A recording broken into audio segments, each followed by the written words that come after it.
Bueno, en el día de hoy yo voy a abordar un tema en la misma carta de Santiago. Ya estamos concluyendo esta carta que se ha hecho como querida por muchos de nosotros, por todas las cosas que Dios ha hecho y nos ha dicho a través de ella. Pero quisiera como introducir mi tema. Cuando tú lees las Escrituras, hay una serie de temas como que son recurrentes. Algunos de ellos incluso permean toda la Biblia, cada libro de la Biblia, cada página de la Biblia.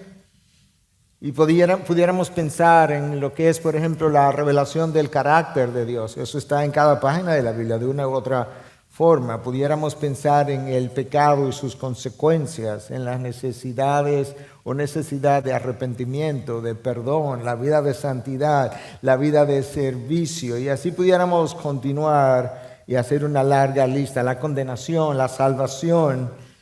Pero en el día de hoy yo quisiera abordar un tema que también es recurrente. De hecho, es un tema que yo diría que permea cada libro de la Biblia, probablemente cada página de la Biblia, si prestamos atención.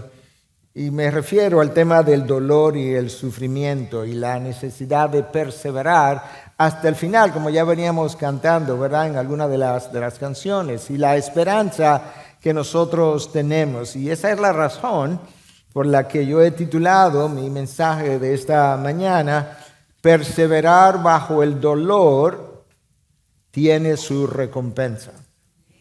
Dios reconoce que vivimos en un mundo de dolor y de sufrimiento, como ya oíamos también al pastor Joan orar. Dios no solamente lo reconoce, Dios lo describe en su palabra, pero al mismo tiempo nos deja ver que tenemos un llamado a perseverar, pero no solamente nos hace ese llamado, sino nos deja también ver a través de sus palabras que al final de la carrera hay una recompensa. Hace 2 domingos atrás que el pastor Chacho les habló de José, de su venta a mano de sus hermanos como esclavo, cómo termina en Egipto y queriendo honrar a Dios, haciendo lo bueno, viviendo justamente, termina en la cárcel. El domingo pasado el pastor Reinaldo nos habló acerca del peligro de aprovechar oportunidades que la vida te brinda o que el mundo te brinda, que personas te brindan, que no vienen de parte de Dios, y que en nuestra impaciencia muchas veces nos apresuramos y tomamos la decisión equivocada, nos desviamos y luego pagamos las consecuencias. La paciencia de la que Reinaldo hablaba, la necesidad de la paciencia, es una de esas características del amor incondicional. Cuando tú lees a 1 Corintios 13, dice que el amor es paciente, de manera que mucha de nuestra impaciencia se debe a que todavía no estamos amando como Cristo amó. Pero por otro lado, cuando tú lees a Gálatas, capítulo 5, 22 y 23, se nos dice que una de las virtudes del fruto del Espíritu es la paciencia. Y para perseverar, que es el tema nuestro hoy, yo necesito paciencia. Pero si voy a tener paciencia, yo necesito llenura del Espíritu, porque esa es una de sus virtudes. Vamos a abordar eso en un momento, pero lo voy a dejar ahí a manera de introducción para que puedas ver otras cosas más adelante. Recuerda ahora que en mi último mensaje en la carta de Santiago hablábamos de un grupo de hermanos adinerados, poderosos, de influencia, que estaban aparentemente abusando de otros hermanos con menos capacidades financieras o en posiciones quizás inferiores según la sociedad lo califica. Santiago le estaba diciendo a este grupo, le estaba hablando de la injusticia que estaban cometiendo y que ellos, mientras estaban siendo y viviendo injustamente, estaban al mismo tiempo viviendo lujosamente, y que habían llevado una vida desenfrenada de placeres y que habían engordado sus corazones. Inmediatamente después, Santiago comienza a aconsejar en el próximo versículo a aquellos que están siendo oprimidos. Digo esto porque el texto de hoy es ahí exactamente donde comienza. Santiago viene desarrollando el capítulo 5 de su carta, nos habla de esta gente que está siendo oprimida con salario, que le están siendo retenidos. y entonces trata de ayudarles a ver a ellos o de recordarle a ellos que Dios no es ignorante de su dolor ni de su sufrimiento y que Dios tiene que decirle algo a ellos y a nosotros también para que podamos correr con paciencia la carrera marcada delante de nosotros, como dice el autor de Hebreos en 12:1. De manera que en vista de ese maltrato bajo el cual ellos están, esto es lo que Santiago les dice, y quiero ahora que leas conmigo, comenzando en el versículo 7 de Santiago 5 hasta el 11.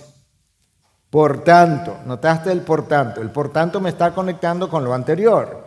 Por tanto, hermanos, sean pacientes hasta la venida del Señor. Miren cómo el labrador espera el fruto precioso de la tierra, siendo paciente en ello hasta que recibe la lluvia temprana y la tardía.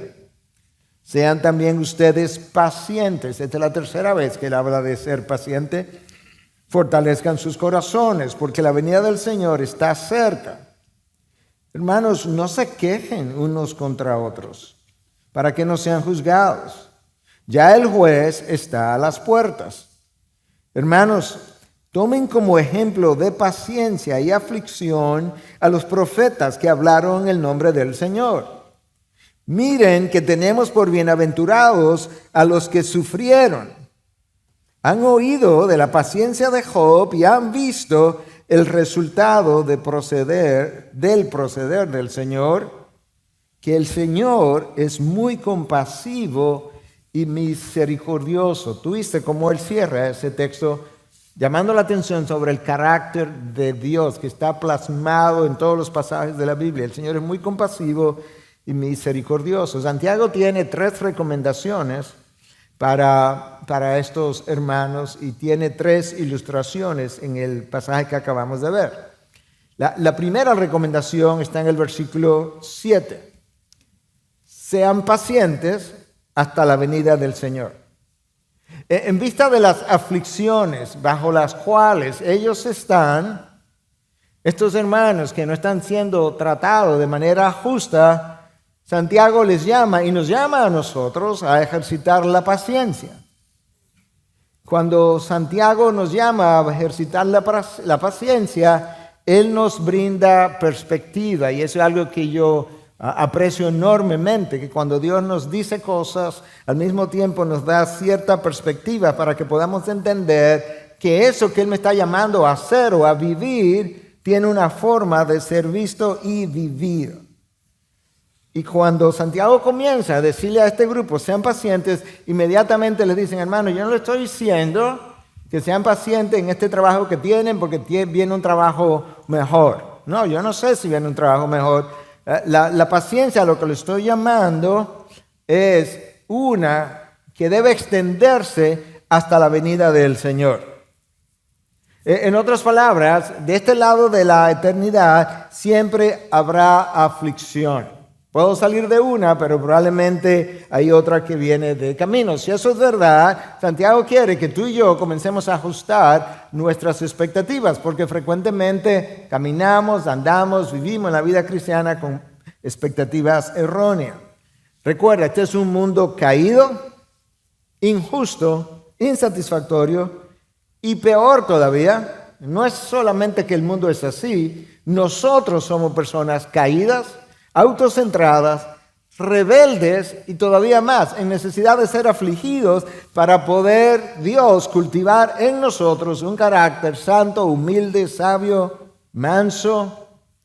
Si tú conjugas todo eso, un mundo caído, insatisfactorio, injusto, donde viven personas rebeldes, autocentradas y que necesitan pasar por la aflicción para que la aflicción produzca en nosotros el carácter que Dios quiere ver, entonces podemos comenzar a ajustar nuestras expectativas. Ahora, cuando la palabra nos llama a ejercitar la paciencia, como yo decía, nos va a dar perspectiva. Santiago ya nos dio parte de esa perspectiva. Esto es hasta la venida del Señor. No hasta que tú salgas de esta dificultad o tormenta en la que estás. No. Tú tienes que continuar ejercitando esa paciencia. Pero como la palabra interpreta la palabra, el salmista nos dice en 37:7, escucha cómo él entiende que yo debo esperar. Confía, callado en el Señor y espera en Él con paciencia. Wow, en pocas palabras me dijo un montón de cosas. Tiene que esperar en el Señor, pero la manera de hacerlo es confiado en su soberanía, en su benevolencia. También la otra manera de hacerlo es callado, en silencio. Ahora veremos por qué. Y si va a esperar, no es con tu fuerza, es en Él. Y cada una de esas recomendaciones que el salmista nos da en apenas un versículo es vital porque tiene que ver con la debilidad de la carne, que nos dificulta perseverar, sobre todo en medio de la dificultad y del dolor. Y la misma carne nos dificulta perseverar, aun cuando las cosas van muy bien, porque entonces nos olvidamos de Dios, comenzamos a confiar en nosotros mismos y comenzamos a desviarnos y alejarnos del camino. La semana pasada, el domingo pasado, creo que escuchamos que la carne es sumamente impaciente, de todas formas, de múltiples maneras. Y parte del problema es que la carne no tiene otra perspectiva que no sea la terrenal, el aquí y el ahora. La carne quiere ser deleitada ahora, quiere su deleite a cualquier precio, no importa quién es destruido, aun si eres tú mismo o el otro. La carne es eminentemente egocéntrica, es hedonista, lo que le gusta es el placer y solo el placer. La carne no sabe esperar. Cuando tú la deleitas hoy, quiere que la deleites mañana otra vez porque no se satisface. Esa es la carne. La carne no es regenerada el día que tú naces de nuevo. Recuerda eso. Nosotros tenemos un cuerpo caído todavía. Y la carne siempre le está diciendo a tu mente, estoy personificando la carne está siempre diciéndole a tu mente lo que ella quiere, lo que quiere hacer. Tu mente, si tú has nacido de nuevo, debe haber sido renovada y entonces ahora tu mente sabe lo que debe hacer. La carne te dice lo que quiere hacer, tu mente sabe lo que debe hacer y ahora hay un conflicto. Escucha cómo Pablo describe el conflicto con lujo de detalles en Romanos 7, 22 y 23. Porque en el hombre interior me deleito con la ley de Dios. Mi mente conoce la ley de Dios, la puedo saborear, quiero obedecerla, me deleito en eso. Pero, versículo 23 de Romanos 7, veo otra ley en los miembros de mi cuerpo, esa es la carne, que hace guerra contra la ley de mi mente, se opone y me hace prisionero de la ley del pecado que está en mis miembros. Ahora hay un conflicto entre lo que mi carne quiere, mi corazón quiere, lo que le está diciendo que quiere, que demanda, y lo que mi mente sabe. Y lo que va a resolver el conflicto, hermanos, una y otra vez, es la llenura del Espíritu. Cuando no hay llenura del Espíritu, la carne ganará el conflicto una y otra vez. Y yo menciono esto porque Gálatas 5:22, a la que yo aludí ya, este versículo, comienza diciendo, pero el fruto del Espíritu es amor, gozo, paz, paciencia. Y luego continúa y termina en dominio propio. Para perseverar yo necesito paciencia. Para perseverar yo necesito dominio propio. Y sobre todo para perseverar bajo la dificultad y el dolor. Y eso solamente lo produce el Espíritu en mí.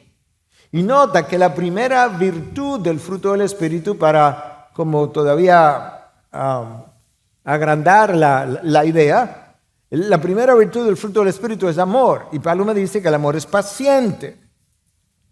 De manera que la paciencia es el fruto de renunciar a nosotros mismos y permitir entonces que el Espíritu nos controle.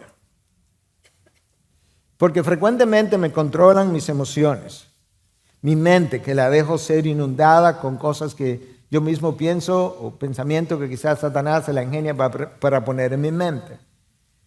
Somos controlados por la opinión de los otros, somos controlados por la desaprobación de otros, somos controlados por las corrientes de la sociedad.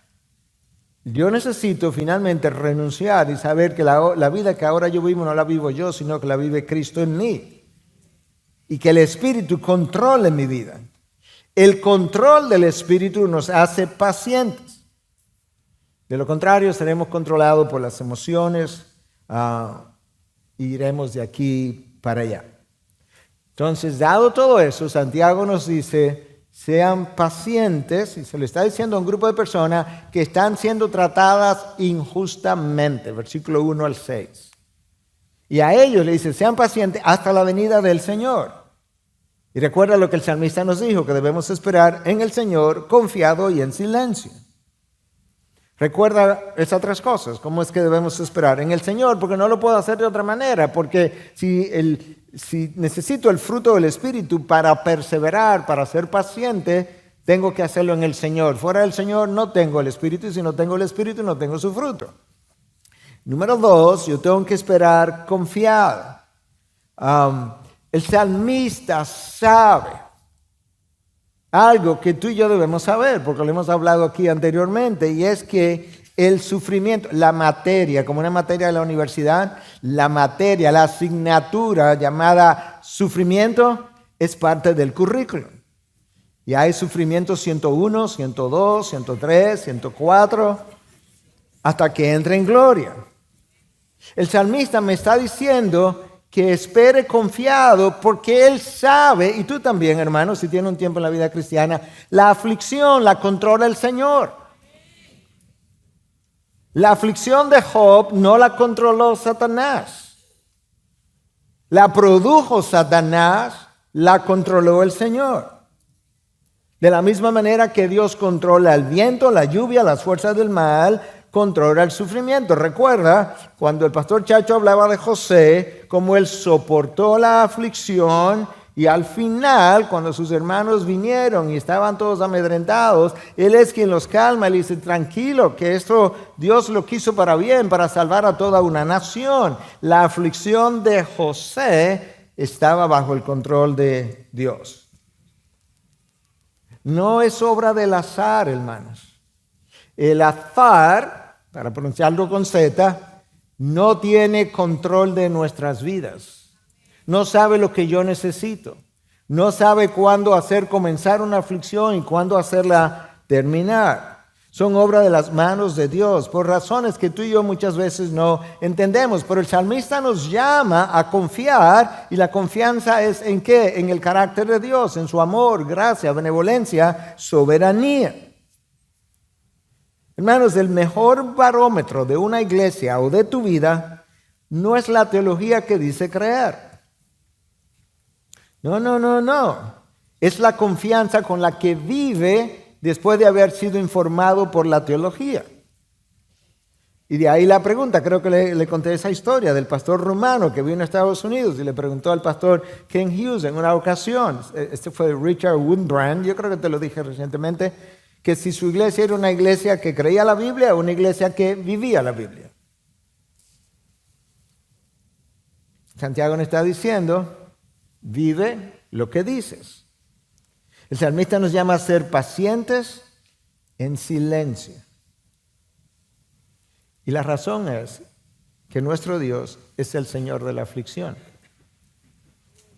Y el mejor ejemplo de cómo se espera con paciencia, bajo aflicción, en silencio, lo dio su Hijo, que vino, cerró su boca y como oveja que va al matadero, así pues, sin abrir dicha boca, entendiendo esto es providencia de mi Padre. Yo le dije hace un rato en el jardín que se haga tu voluntad y no la mía. Estos clavos son su voluntad. Si Dios es quien trae o permite la aflicción de nuestra vida, lo único que yo puedo hacer, o lo primero que debo hacer, es orar para reconocer el señorío de Dios sobre nuestras vidas y dar gracias a Él por su bondad. Hermanos, el Señor, Dios, es el Señor de los buenos tiempos y es el mismo Señor de los peores tiempos. Nada escapa a su control. Moisés entendió eso. Recuerda que cuando vinieron a quejarse contra él, Éxodo 16, él le dice en el versículo 8, sus murmuraciones no son contra nosotros. sino contra el Señor. Esta idea de salir al desierto vino de Dios. La idea de yo regresar del desierto para Egipto vino de Dios. Esta falta de agua es Dios que no nos ha dado agua todavía. La falta de lo que tú quieras, ¿verdad? En un momento dado, la necesidad que está experimentando, la mano de Dios lo está regulando. Entonces, si Dios orquesta, controla, dirige la aflicción, el salmista nos dice, es la razón para esperar en silencio. Mira a Cristo. Dios sabe lo que hace. Hermano, escúchame. Yo no sé cuál es tu dolor. Yo no lo estoy minimizando. Puede ser horrible. Y se puede sentir como lo peor que tú puedes atravesar en tu vida. Yo no quiero minimizar eso. Lo que sí yo quiero decir es que el Señor es Él, o Dios, o Cristo, como quiera lo que lo quiero decir, está en control de ese dolor. Porque Él es soberano. Y si Dios no está en control de tu dolor, Él no es soberano. Y si Él no es soberano, Él no es Dios. El llamado de esperar bajo la aflicción hasta su regreso, en último caso, es un llamado a la sumisión del Señor. A la sumisión a sus propósitos. Getsemaní. Con frecuencia mi mente se encuentra en Getsemaní, en el jardín del Edén, porque son momentos como que tienen tanta enseñanza.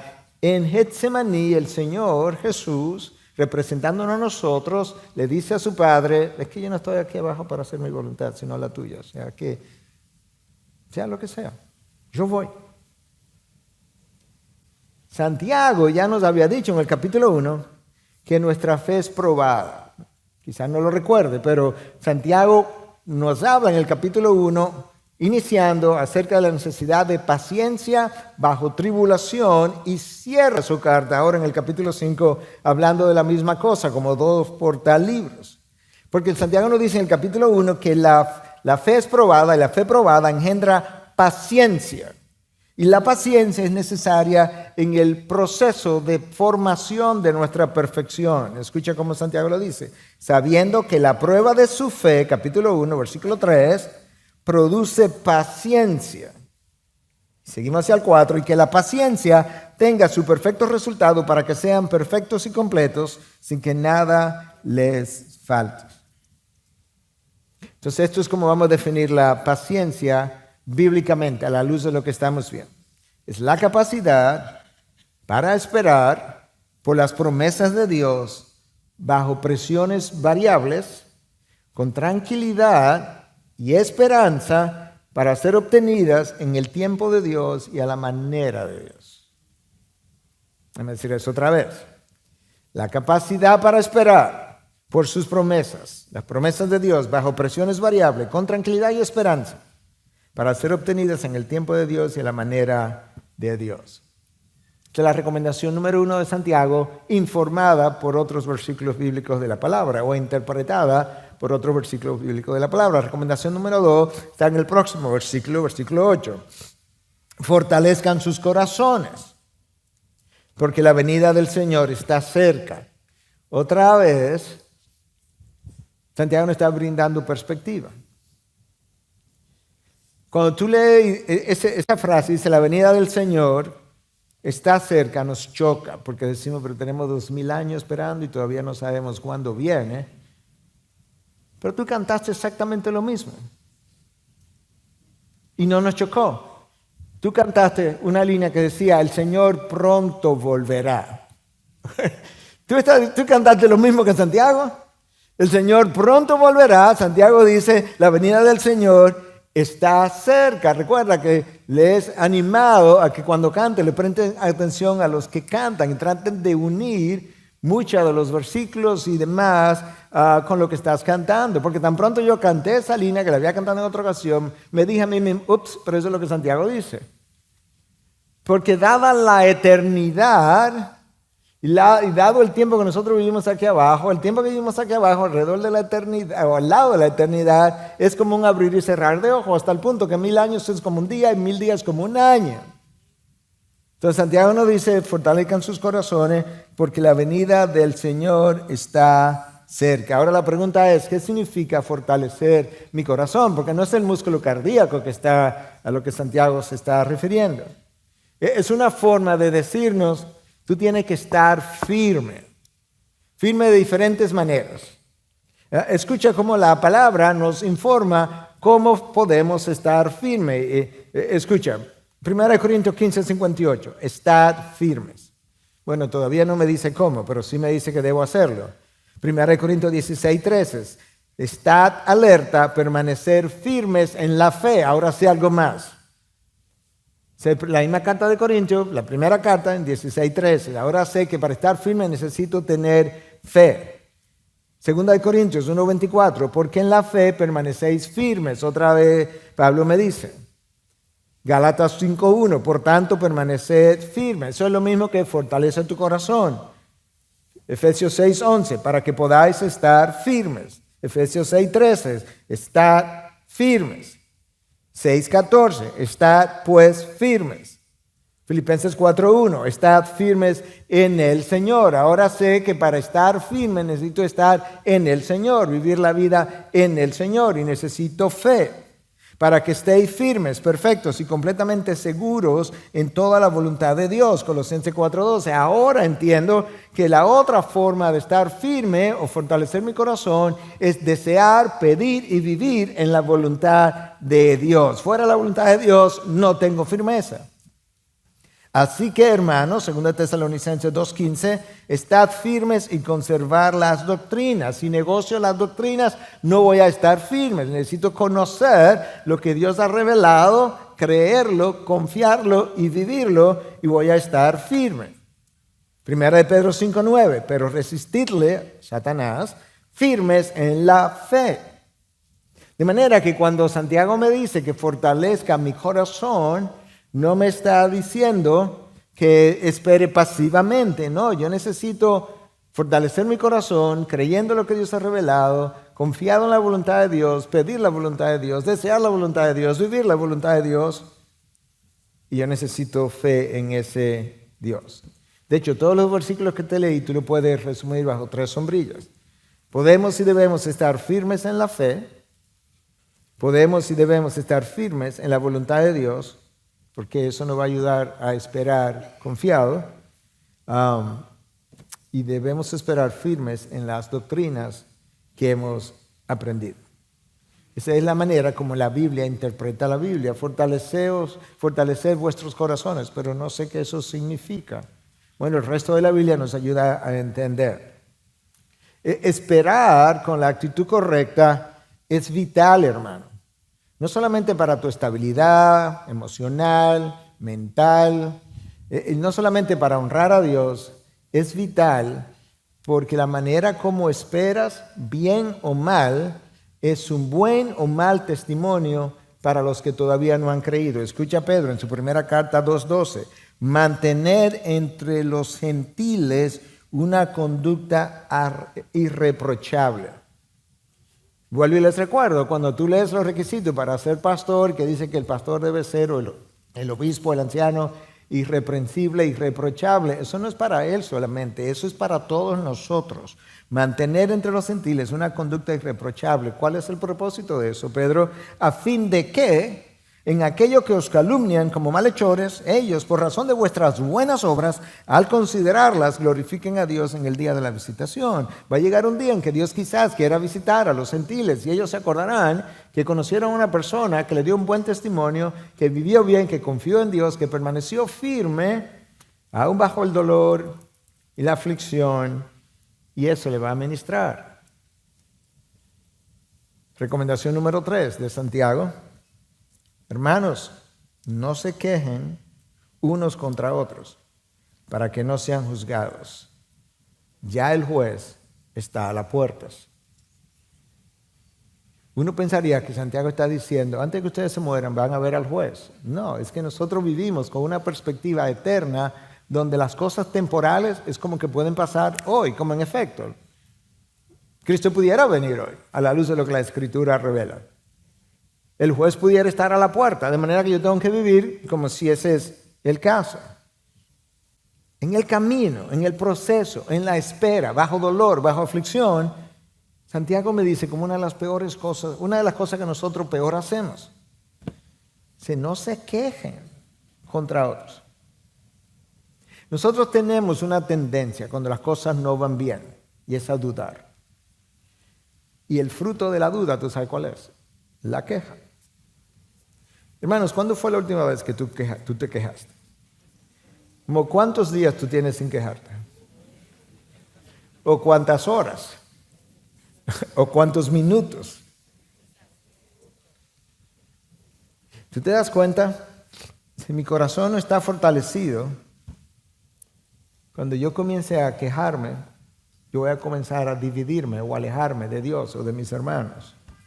Y no hay nada que debilite más mi corazón o mi caminar que la queja. Si Dios controla mi aflicción, Moisés tiene razón. Sus murmuraciones no son contra nosotros, sino contra Dios. Satanás es un experto en distraernos y una de las maneras como él nos distrae es justamente provocando en nosotros ese espíritu, porque ese espíritu no confía en Dios, por lo menos momentáneamente. Desviamos los ojos de Dios, comenzamos a poner los ojos en los demás o en las circunstancias y de repente no vemos la paja o vemos la paja del hermano, pero no vemos la viga en nosotros. De repente sus debilidades para nosotros son grietas. Su contribución al problema la vemos, pero no la nuestra.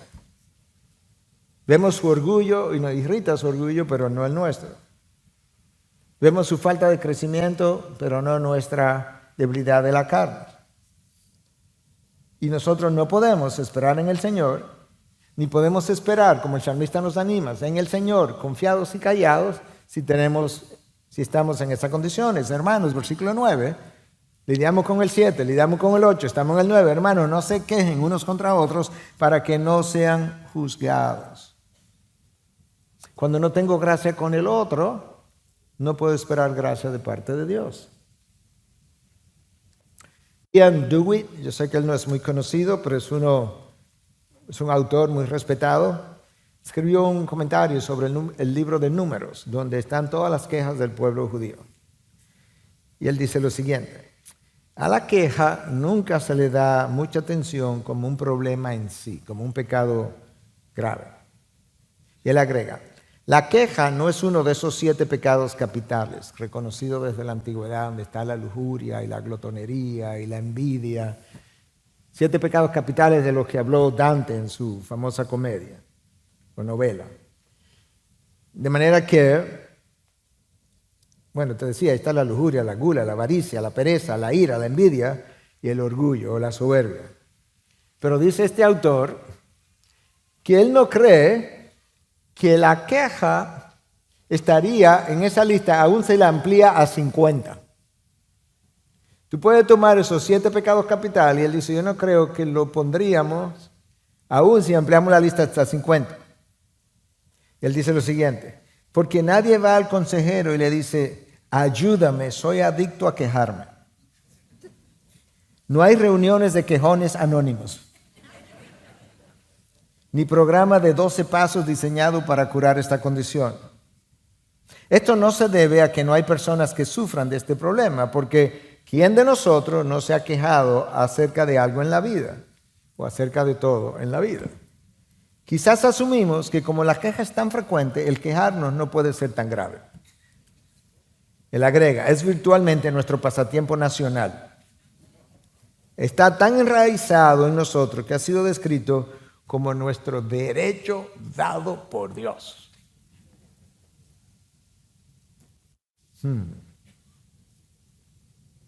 No sé si recuerdas a Filipenses 1:29, a nosotros se nos ha concedido no solamente creer en Él, sino también sufrir por Él. A nosotros se nos concedió como privilegio creer en Cristo y sufrir por Cristo, como privilegio. De manera que Santiago entiende la gravedad del problema. Y él dice, no lo hagas, no juzgues a otros para que no sea juzgado. ¿Por quién? Bueno, por Dios, pero también por otros. Porque los que me oyen juzgar, llegará el momento que dirán, óyelo juzgando, pero mira como él también se ha estado quejando.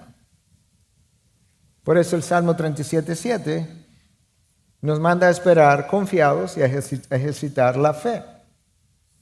En último caso, la queja es incredulidad. Piénsalo bien. Si Moisés tiene razón, Dios, hablando por medio de él, cuando dice sus murmuraciones no son contra nosotros, sino contra Dios, entonces la fe es incredulidad. No creo que Dios está pendiente o de la situación en la que me encuentro, o del dolor que estoy padeciendo, o no sabe lo cansado que estoy, y tampoco creo que Él tenga nada que ver con esto.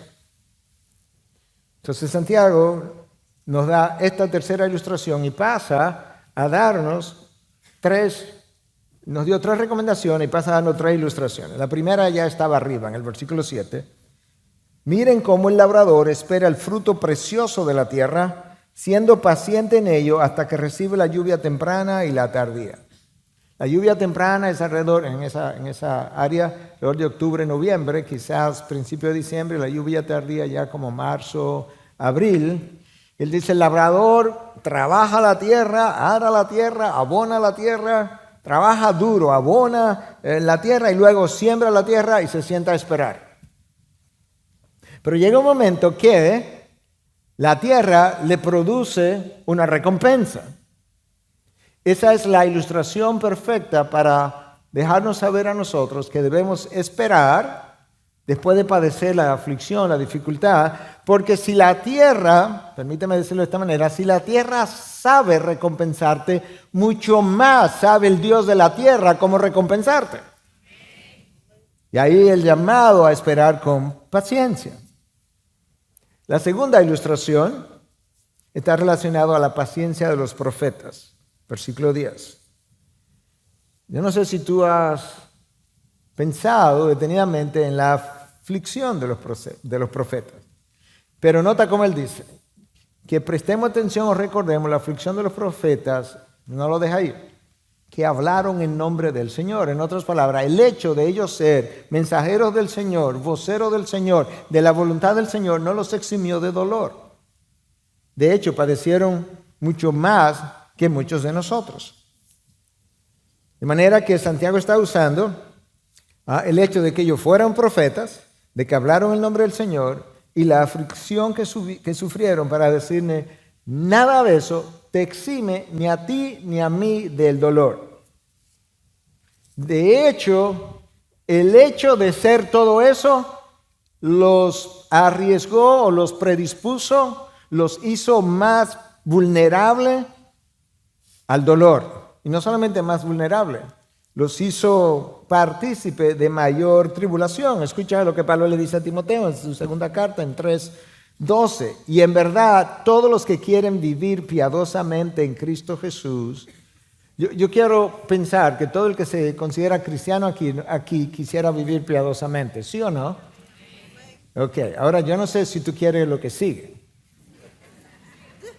Todos los que quieren vivir piadosamente en Cristo Jesús, serán perseguidos. ¿Cuántos quisiéramos ser perseguidos? Sé sincero ahora. El problema es que una cosa va con la otra. Si quieres comerte el bizcocho, tienes que ponerlo en el horno. Entonces, todos los que quieran vivir piadosamente serán perseguidos. Tú estás viviendo en territorio enemigo, hermano. No sé si te has dado cuenta. El mundo no es un territorio friendly, amistoso, como dicen, ¿verdad? Friendly en inglés. No. Recuerda las palabras de Juan. Todo el mundo, primera carta de Juan, todo el mundo yace bajo el poder del maligno. Por eso es que todo el que quiera vivir piadosamente en territorio enemigo será perseguido por aquel que ejerce poder en este mundo. No fuera de control, pero Dios le ha permitido que lo ejerza.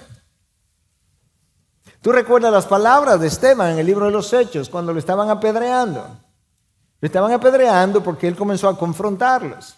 Y en esencia, cuando él se percató de que realmente lo que querían era matarlo, lo que él hizo fue que intensificó la acusación contra ellos y le hizo una pregunta. Escucha, ¿a cuál de los profetas no persiguieron sus padres? De eso que está hablando Santiago. Recuerden la paciencia de los profetas que eran portadores, voceros de Dios, que hablaron en nombre del Señor y cuánto sufrieron. Y ahora Santiago dice, dime uno solo que sus padres no hayan perseguido. Ellos mataron a los que antes habían anunciado la venida del justo, del cual ahora ustedes se hicieron traidores y asesinos. ¿Te imaginas que yo le diga eso a ustedes que me están escuchando? Esteban se lo dijo. Y por eso es que el texto del libro de los Hechos dice que ellos crujieron los dientes en ese momento. ¡Ah! Y le entraron a pedradas. Vivir una vida virtuosa, hermanos, no es vivir una vida sin problemas. No nos garantiza eso. De hecho, creo que te garantiza lo opuesto. Si piensan en el pasado, los que vivieron piadosamente les fue peor. Aparentemente. José, vendido por sus hermanos, acusado de algo que él ni siquiera quería hacer. Moisés, criticado por Aarón, su hermano, Miriam, su hermana. Daniel, echado en el pozo de los leones. Sus 3 amigos, echados en un horno de fuego. A Oseas se le pidió que se casara con una prostituta para ejemplificar las infidelidades de Israel. Si yo hubiese sido Osea y el Señor me dice, Osea, tienes que casarte con una prostituta, yo le he dicho, Señor, Osea, que tú me estás pidiendo a mí que... Pero ponte los zapatos de Oseas. En el caso de Ezequiel, el Señor viene y le dice, mira, el tesoro, la niña de tus ojos si tú quieres, o el tesoro de tus ojos, la perla de tus ojos, yo te la voy a quitar. Se lo dijo en la mañana. Le dijo, pero cuando ella muera, tú no puedes llorar. Y en la noche se la quitó. ¿Para qué? Porque tú no me permites llorar. No, vamos a ejemplificar que este templo que Israel tiene, que es como la niña de sus ojos, que ellos tanto adoran, el templo del Señor, les falta poco para ser profanado y destruido. Cuando tú lees la Biblia te da la impresión que los mejores de Dios pasaron por las peores experiencias. Y el mejor de todos, Cristo, pasó por la peor. El peor sacrificio lo experimentó el mejor de todos. Y parecería entonces que mientras mayores son las bendiciones de Dios sobre sus hijos, mayor la participación en sus padecimientos. Seguir a Dios como Él ordena es colocarse en la lista de hombres que han sufrido el vituperio de los demás. Seguir a Dios como Él ordena es voluntariamente colocarte en la lista de los hombres que han sufrido el vituperio de los demás, a veces de tus hijos, a veces de tus padres, a veces de tus vecinos. Pero ahí está Santiago. Esa fue la segunda ilustración. La primera tiene que ver con el labrador que espera por el fruto de la tierra. La segunda tiene que ver con los profetas. Los profetas antes de Cristo estaban anunciando a un Mesías que vendría y luego vendría el Mesías y tendríamos que seguir esperando. Y la tercera ilustración tiene que ver con el personaje Job, versículo 11. Miren que tenemos por bienaventurados a los que sufrieron. Déjame leerlo de otra manera. Miren que tenemos por bendecidos a los que sufrieron.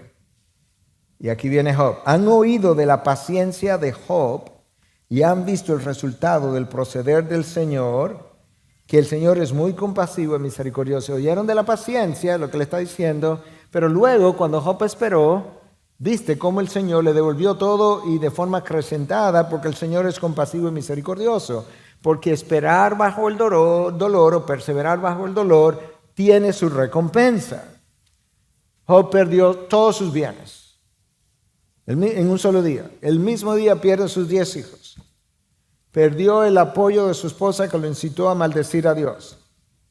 perdió a sus 3 amigos más cercanos que la primera semana le dieron el mejor consejo. ¿Se acuerdan lo que le dijeron la primera semana? Estos 3 amigos. Fue el mejor consejo de todos. No dijeron nada. Se quedaron en silencio. Eso fue el consejo más sabio que ellos pudieron haberle dado. De la segunda semana en adelante lo condenaron. Le dijeron, tú tienes que haber hecho algún pecado. Y no le estás confesando. Tú eres un orgulloso. Oye, con amigo así tú no duras 3 minutos esperando. Bienaventurados, dice Cristo, serán cuando los insulten y persigan y digan todo género de mal contra ustedes falsamente por causa de mí. Regocíjense, en serio, Señor, y alégrense, porque la recompensa de ustedes en los cielos es grande, porque así persiguieron a los profetas que fueron antes de ustedes. Hermanos, si no te están persiguiendo, no te están condenando, no te están maldiciendo, quizás no estás siguiendo al Señor. Cuando los insulten y persigan falsamente, ni siquiera justamente, no, falsamente, regocíjense. Y tengan por seguro, lo que ustedes, algo que lo puede mantener en la perseverando, es que la recompensa de ustedes en los cielos será grande. Job no entendió el porqué de lo que le estaba pasando. Y muchos de nosotros tampoco entendemos el porqué nos pasa lo que nos pasa. Pero como ya dijimos en una ocasión anterior, citando a Warren Wiersbe, el pueblo de Dios, hermano, no vive de explicaciones, vive de promesas. El pueblo de Dios no vive de explicaciones.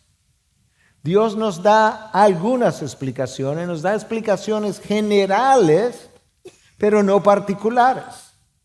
Él nos dice, mira, este es un mundo de dolor, de aflicción, espera eso, te van a perseguir, espera eso. Pero cuando tiene que ver con mis experiencias personales del día a día, Él no nos explica, pero Él nos da sus promesas. Y cuando nos da sus promesas, nos ayuda a entender que realmente nosotros podemos confiar en su carácter para ser recompensados. La palabra de Dios nos dice en Hebreos 11:3 que Dios recompensa a los que le buscan. Dios recompensa a los que le buscan y que le buscan intensamente. Si buscas al Señor, todavía mayor es tu recompensa. De hecho, en Marcos 10 nosotros leemos que no hay nadie que haya dejado padre, madre, amigos, hijos, hijas, que no vaya a recibir 100 veces más en esta vida y en la venidera. Si hay algo que Dios hizo de manera recurrente también fue recordarme, hay una recompensa. Hay una espera, pero hay una recompensa y no es pequeña. En el texto que te leí de Mateo 5 nos dice que la recompensa será grande, grande será tu recompensa. Pero luego en el texto de Marcos que te acabo de citar, del capítulo 10, nos dice, no, tú vas a recibir 100 veces más de lo que diste, de lo que dejaste. En esta vida y en la venidera. No me está hablando de forma material, me está hablando de que aquello que Dios va a dar a mi vida tendrá un valor 100 veces más aquí y todavía en el siglo venidero o en la vida venidera. Hermanos, cuando Cristo habló de nosotros y nos llamó pequeños, estos niños, pequeños en la fe, le dice que el que haya dado aún un vaso de agua al más pequeño de estos. Hermano, ¿qué puede ser más insignificante que un vaso de agua? El que le haya dado un vaso de agua a uno de estos mis pequeños será recompensado en la próxima vida. ¿Tú estás oyendo? La cosa más mínima hecha a su nombre, por su causa, para uno de los suyos tendrá recompensa.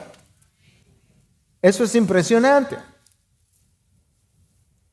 Leon Morris, en el comentario sobre la carta a los tesalonicenses, dice, el Nuevo Testamento no mira el sufrimiento de la misma manera que la mayoría de las personas modernas.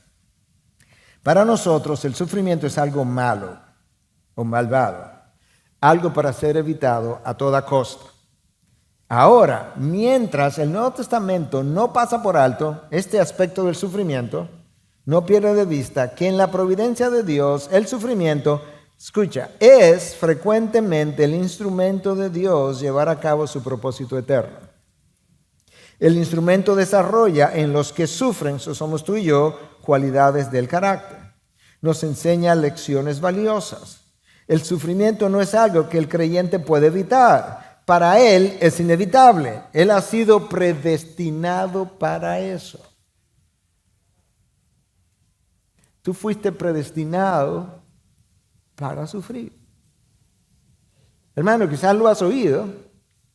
Dios tuvo un solo hijo sin pecado, pero no ha tenido ninguno sin dolor o sufrimiento. Tú no vas a ser.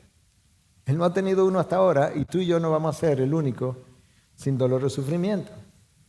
Dios es realista, nos dice cómo es, pero no solamente nos dice cómo es, nos dice cómo atravesar el dolor, la experiencia, el sufrimiento, y nos dice también qué esperar al final de la experiencia y cómo la experiencia que es controlada por Él y permitida por Él, cómo contribuye a formar en nosotros justamente el carácter de Cristo, que es el propósito número uno para el cual Él te predestinó en la eternidad pasada. Todas las cosas cooperan para bien, para aquellos que son llamados conforme a su propósito, que es ¿qué? Formarte a la imagen de su Hijo. De manera que ahora nosotros tenemos la fórmula de cómo perseverar bajo el dolor para recibir la recompensa. Tú esperas en el Señor, tienes que entregar tu vida completa para que el Espíritu te controle, y el Espíritu que te controla desarrolla en ti paciencia como una de sus virtudes y desarrolla en ti dominio propio. Tienes que esperar confiado en un Dios que es soberano, en un Dios que es benevolente, en un Dios que es amoroso, lleno de gracia y que te dio a su Hijo. Y debe esperar, dice el salmista, en silencio, como el único Hijo de Dios que vino sin pecado, que como oveja fue al matadero, sin abrir su boca. Pero tú sabes lo que se dijo de él. Él pasó el peor de los sufrimientos, la peor de las aflicciones, pero nadie será recompensado o ha sido y será recompensado de mejor manera, porque a Él se le dio un nombre que es sobre todo nombre, para que al nombre de Jesús, ¿qué cosa? Se doble toda rodilla y toda lengua confiese que Él es Señor. El mejor de todos pasó la peor aflicción y sufrió o recibió la mejor de las recompensas. Un nombre sobre todo nombre, el señorío sobre toda la creación, y todo el mundo tendrá que reconocer la línea que cantamos: Señor, Señor, mi Dios. Padre, gracias por ayudarnos a enfocar otra vez de cómo vivir la vida aquí debajo en el poder del Espíritu que vino de allá arriba para la gloria del Dios que habita en el cielo, que es alto y habita de forma sublime en presencia de los serafines que cantan y tú escuchas: Santo, Santo, Santo. Señor, ayúdame a esperar sabiendo que la recompensa no tardará. Gracias por tu Hijo Jesús, que modeló cómo esperar, cómo callar, cómo confiar, para luego mostrar cómo se nos recompensará a nosotros. Es en su nombre que hemos orado. Amén. Amén. Gracias por acceder a este recurso. Espero que haya sido de gran bendición para tu vida. Te sugiero que te suscribas a este canal de forma que tú puedas recibir notificación la próxima vez que hayamos subido un nuevo recurso que pueda servirte de instrucción y bendición.